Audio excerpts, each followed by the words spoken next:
Assalamualaikum warahmatullahi wabarakatuh.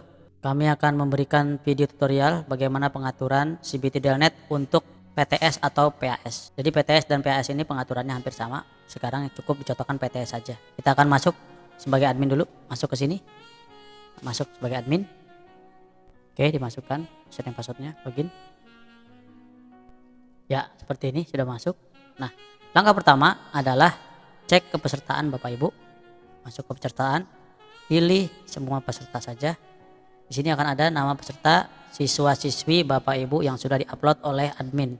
Jika nanti daftar nama-nama ini kosong, berarti belum diupload. Nah, solusinya adalah Bapak Ibu bisa tambah peserta satu persatu, berarti Bapak Ibu tentunya ini akan memakan waktu yang cukup lama.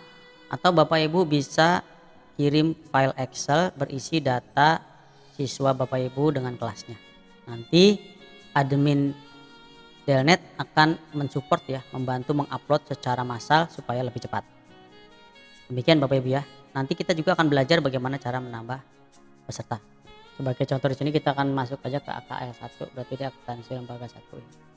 Ini ada siswanya ada 13. Kita akan coba tambahkan ya Bapak Ibu, belajar menambahkan peserta. Ini adalah untuk peserta bohongannya ya, atau dummy ya, peserta dummy-nya 109 ya. 108 tambah 1 109. Nomor peserta dimudahkan saja Bapak Ibu 1 2 3 4. Ini untuk login nanti Bapak Ibu. Passwordnya juga sama, saya mudahkan aja, dibalik aja 4321. Ini juga untuk login. Nama peserta misalnya Fulan Robo bin Fulan. Seperti ini. Kelasnya 10 AKL 1 ya, tambahkan. Coba kita lihat di edit peserta.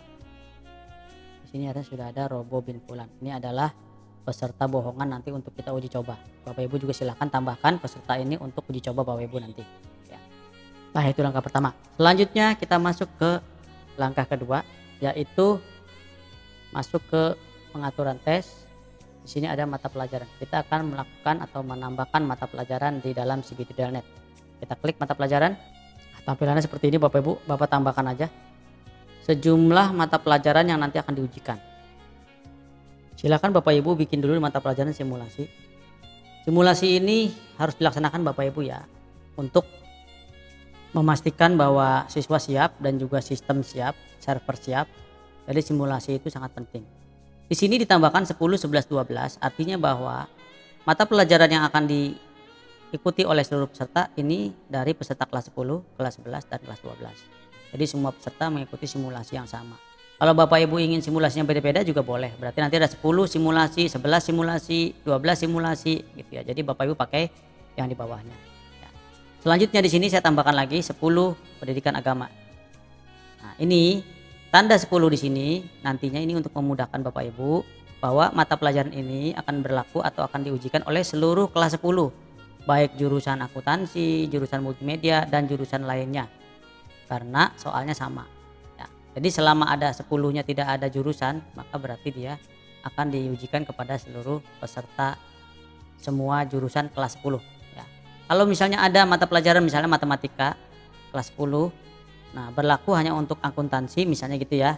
Dan juga misalnya OTP misalnya ya. Perkantoran ya, KL dan OTP. Maka buat seperti ini. Ya berarti ini baru matematika. Nah, penamaan mata pelajaran ini menggunakan kata 10 dan AKL dan OTP ini berarti untuk menandakan bahwa mata pelajaran ini nanti akan diujikan untuk seluruh anak kelas 10 yang jurusan akuntansi ataupun jurusan perkantoran ya. Nah, kalau misalkan dia hanya berlaku untuk akuntansi saja ya, tinggal tulis 10 akuntansi. Misalnya mata pelajarannya dasar akuntansi. Nah, seperti itu. Kalau untuk kelas 11 bagaimana? Sama Bapak Ibu, kelas 11 di sini misalnya saya kasih di sini kelas 11 pendidikan agama. Berarti ini akan diujikan untuk seluruh siswa kelas 11 di semua jurusan, baik jurusan akuntansi, OTP, multimedia, dan lain sebagainya. Kalau untuk mata pelajaran produktif yang hanya untuk kelas 11 akuntansi lembaga misalnya di sini ya, saya masukkan 11 akuntansi lembaga administrasi pajak, berarti mata pelajaran ini hanya diujikan hanya untuk kelas 11 AKL. Baik AKL 1, AKL 2, AKL 3. Jadi Bapak Ibu, penamaan mata pelajaran ini untuk memudahkan administrasi CBT-nya nanti harus tepat ya. Tadi ya 10 pendidikan agama berarti ini berlaku untuk semua kelas 10 semua jurusan gitu ya. Kalau 11 pendidikan agama berlaku untuk semua kelas 11 semua jurusan. Nah kalau ada mata pelajaran yang khusus berarti tuliskan kelasnya dulu, tuliskan jurusannya dulu, baru tuliskan nama mata pelajarannya. Jadi tipsnya adalah tuliskan dulu kelasnya, baru tuliskan jurusannya kalau misalkan dia pelajaran yang jurusan tertentu. Dan kalau misalkan tidak, berarti kelas dan langsung mata pelajaran berarti untuk semua jurusan. Nah, Bapak Ibu bisa menambahkan di sini mata pelajaran sebanyak-banyaknya, kebutuhan Bapak Ibu ya. Ya mungkin ada 90, ada 120, ada 300 bisa, silahkan ya. Dan tipsnya adalah sebaiknya urutan mata pelajaran ini berdasarkan tingkatan dan yang kelompok A dulu, misalnya pendidikan agama, terus sejarah, bahasa Indonesia, yang kelompok A yang untuk semua jurusan. Nanti di akhirnya baru yang jurusan tertentu ya, atau mata pelajaran produktif. Kemudian baru nanti kelas 11, selanjutnya semua itu kelas 12. Nah, ini adalah contoh ya Bapak Ibu ya yang sudah saya edit. Jadi saya percepat saja, tidak saya tampilkan satu persatu. Jadi pertama-tama seperti ini Bu, ini simulasi karena nanti usahakan ada simulasi ya Bapak Ibu untuk kesiapan siswanya, kesiapan handphonenya, kesiapan servernya. Jadi lakukan simulasi, jangan tidak dilakukan simulasi setiap ada kegiatan ujian ya Bapak Ibu. Kemudian yang pertama di sini dibuat dulu kelas 10 semua dulu yang kelompok A ya atau non produktif. Nah, kemudian di bawahnya di sini baru ada yang berjurusan di sini ya. Nah, ini yang non produktif ya. Nah, di bawahnya baru produktif sesuai dengan jurusannya masing-masing. Dan kemudian kelas 11 seperti ini ya, contohnya saja ini Bapak Ibu bisa lihat ya. Dan ini kelas 12 dan selanjutnya mungkin ini tidak lengkap, nanti Bapak Ibu sesuai dengan mata pelajaran yang Bapak Ibu akan ujikan di UAS ataupun UTS ya, ataupun PTS maupun UAS ya Bapak Ibu. Jadi itu tipsnya berurutan seperti ini. Nah, kalau misalkan tidak berurutan boleh tidak? Ya boleh saja ya Bapak Ibu ya. Seperti ini kan tidak berurutan ya. Ini ada yang jurusannya matematika, ini karena ada 2 matematika yang berbeda. Jadi seperti ini kan tidak berurutan ya. Nggak apa-apa, boleh ya. Tapi jangan sampai terlalu acak-acakan lah. Kalau bisa yang kelas 10 dulu semua. Kelas 11 dulu semua. Supaya Bapak Ibu nanti membagikannya tidak terlalu repot.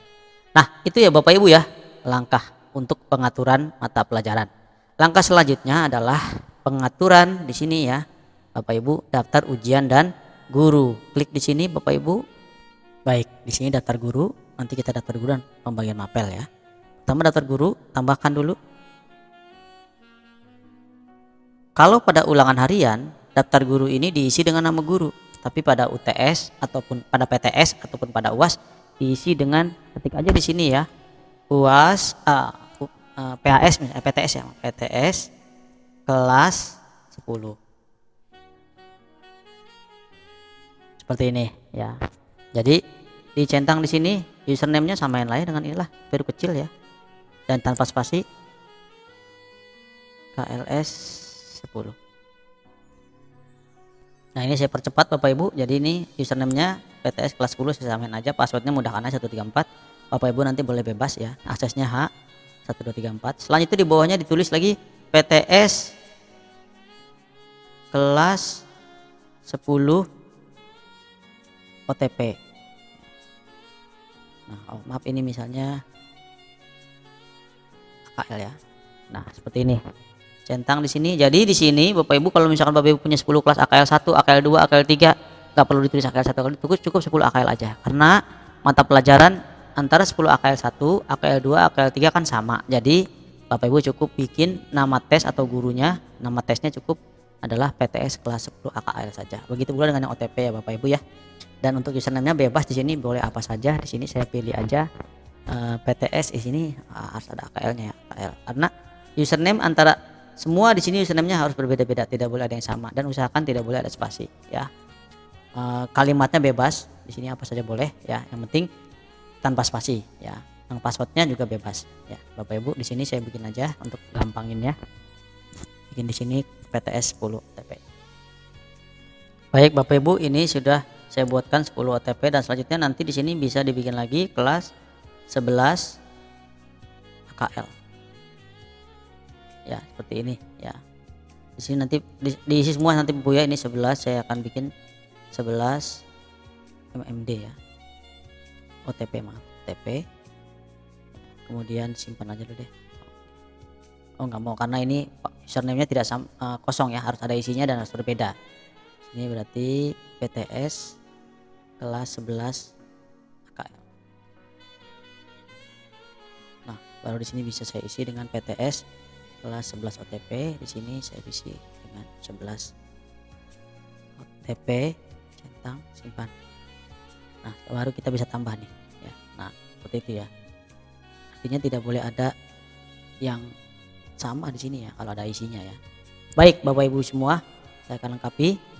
Nah, di sini sudah saya lengkapi ya Bapak Ibu ya. Selanjutnya ini semua rombel tanpa subkelas ya Bapak Ibu. Selanjutnya adalah mengaitkan antara mata pelajaran dengan kelas-kelas ini ya. Kita masuk ke bagian mapel. Pilih dulu di sini misalnya kelas 10 AKL. Artinya di sini adalah mata pelajaran yang diujikan untuk PTS kelas 10 AKL. Pilih aja mata pelajaran kelas 10 di sini yang simulasi kan semua kelas ya.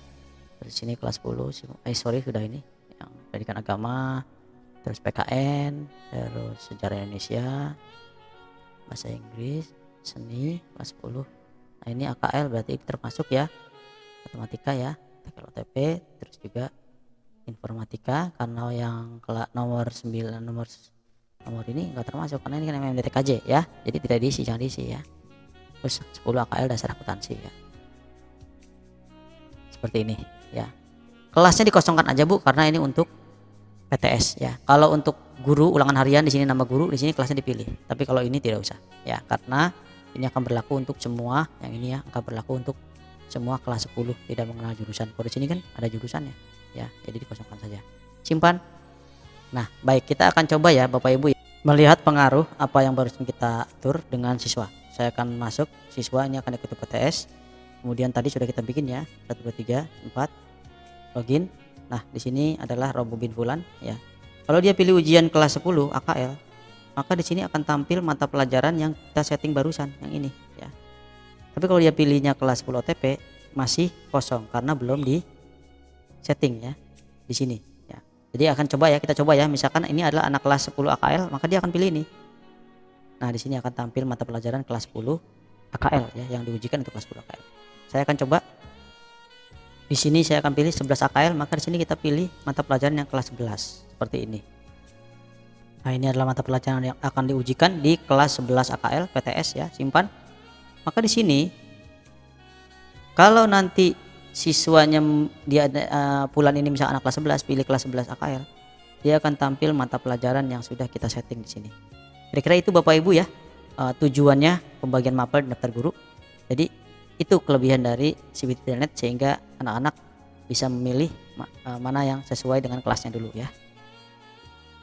Baik Bapak Ibu, kita akan lanjutkan nanti di video tutorial sambungan dari video ini.